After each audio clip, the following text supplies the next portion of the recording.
Bore da, good morning. Cynghorydd Julie Fallon ydw i. Dwi ydi arweinydd Cyngor Conwy. Hello, I'm Julie Fallon, Councillor Julie Fallon, and I'm leader of Conwy Council. So I just wanted to come on and talk to you a little bit about the fact that we've just set the budget, and I appreciate that for some people they're disappointed that there's been a council tax increase.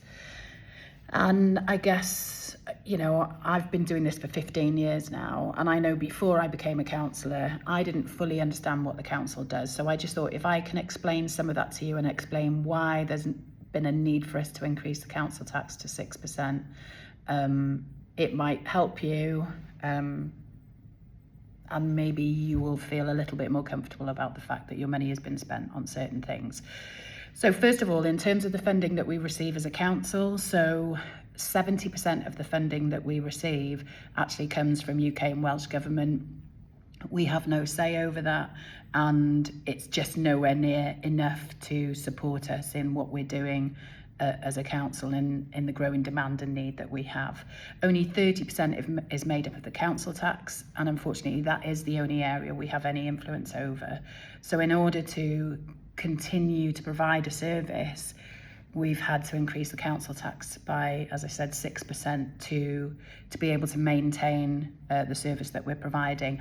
And alongside that has been cuts to services. With the exception of education, I'm proud to say that we have protected our schools, so there's no cuts to schools as part of this budget, and that's one of the reasons that we've had to keep council tax with a 6% increase.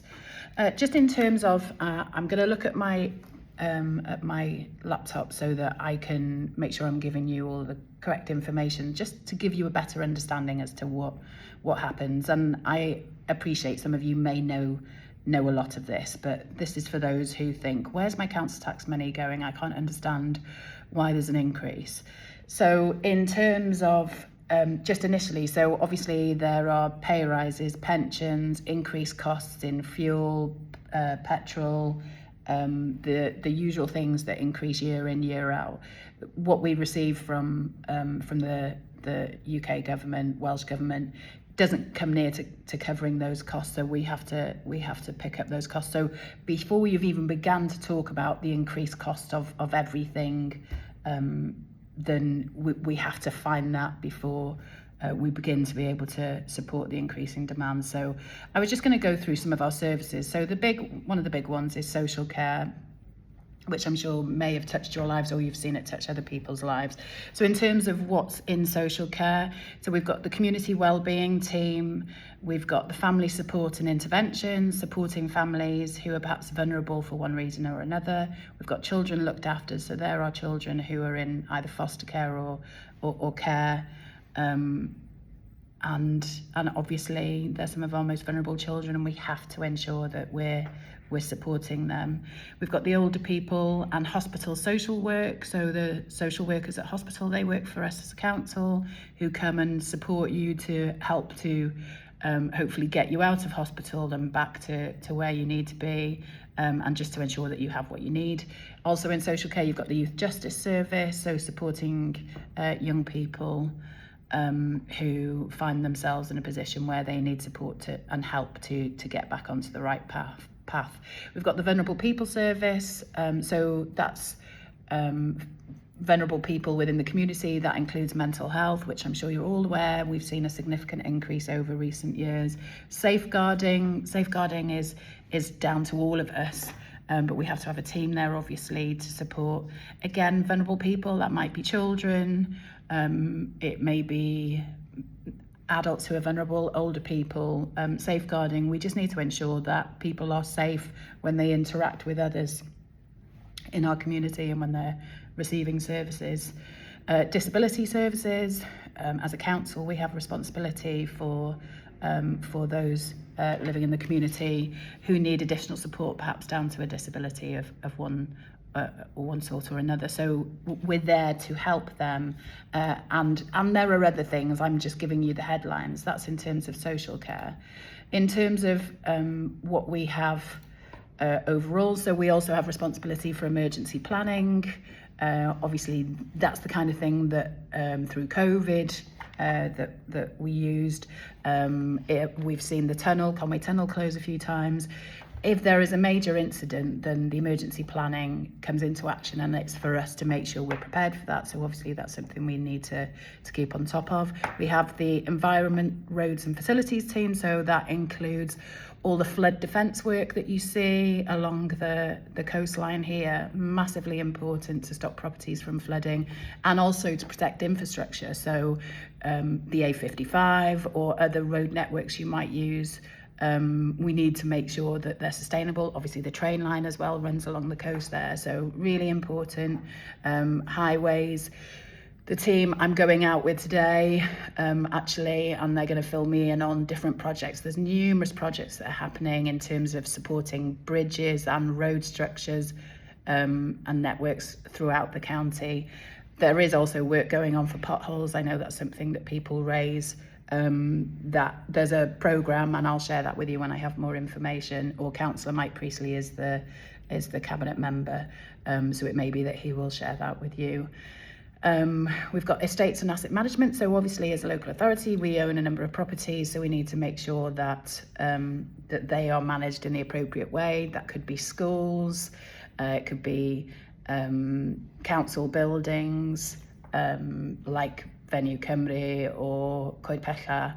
And yeah, there are a number of facilities you'll see around your community that we just need to make sure that they're being managed appropriately.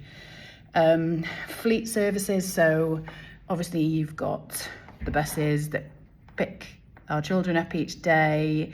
Some of those may belong to the council, or we procure that to pick up young people. Community services, we obviously, the big one in terms of fleet is in the RF department. So when they're coming to pick up your recycling, when they are coming to pick up your black bin, and numerous other things that happen, that all obviously we need a fleet to ensure that they are able to come out and to do that for us as a council, week in, week out. And the other things, the highway maintenance, the different things that make up part of that. There are the leisure centres, Venue Cymru, opportunities to do nice things. Obviously, we have responsibility for all of those. We have numerous services within the council, legal, that support any number of areas throughout the county. A finance department who make sure that we process either money coming in or the money going out, so that we can ensure that we have what we need to provide the services that we do. It's really important, and I understand that it's hard to understand how it continues to increase year in, year out, but the costs just continue to escalate further and further. And there definitely needs to be some more work done on that nationally, so that they can reduce the cost for things like placements, for our young people who need that support, for our children looked after. The cost of those are increasing. There is some work that's been going on with Welsh Government to try and take profit out of that, but we're still waiting to see the benefits of that. We have in-house provision, places where young people can stay, our own care facilities. Again, you know, all of this comes at a cost, and I appreciate, like I said, it's hard, but we all have to kind of chip in to make sure this happens. In some schools, you know, your council tax goes towards paying for education. If you have children, or you've ever had children, or perhaps a family member does, you know, you're talking thousands of pounds a year to be able to educate, and sometimes it's more than that if there's extra support that's needed. And I personally am happy that I contribute to making that happen. I'm open to any suggestions you have as to what we could do differently. I have a new email. It's just leader@conway.gov.uk. If you've got suggestions, I'm really open and happy to hear them. I'm starting a road show soon, so I'll be going all around the county, and I'll share dates and times for those once they're confirmed. But I'll be going out, and it's called Here to Listen, and that's what I want to do. I want to hear what you have to say, suggestions that you have, and, you know, share with you more detailed information if you feel that would be helpful as to what costs there are and why they're expensive, and are there other things that we can do. I would say that we just need to put pressure on those national governments to say, pay local authorities accordingly, because it's not fair that you guys paying council tax are the ones that have to pay the price. You know, you pay tax in numerous different ways, and that should then filter through to pay for the local authority. But as it stands, it's just not enough currently for us to be able to do some of those things that I've mentioned. So thank you for listening. I don't ever do a script or write things down, so I apologise if I've rambled on a little bit. I certainly didn't mean to, but I'm passionate about this. We help some really vulnerable people. I want us to be able to continue doing that.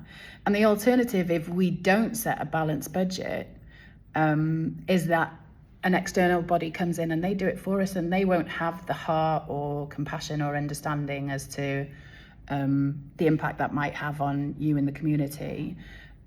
They will just come in and see the figures, and they will just make decisions based on, this is how we balance the budget. And, you know, we have, I promise you, worked to reduce it down. There were times earlier this year where some members were talking about 16% council tax rise or 12.5% council tax rise. And in reality, we've managed to bring it down to 6%. I get that for you, that's still, you know, it's still hard.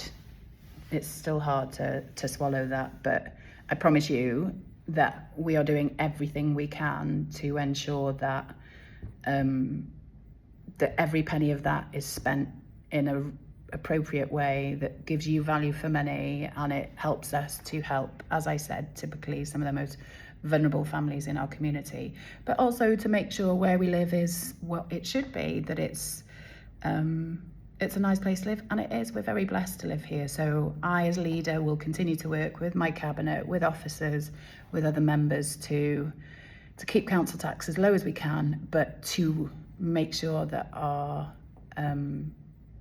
staff are able to do the job that they need to do to make sure that we're taking care of everybody who needs it in the community. So thank you for listening. I apologise. I know this is quite a ramble. It's unlikely many of you will listen to the end of this.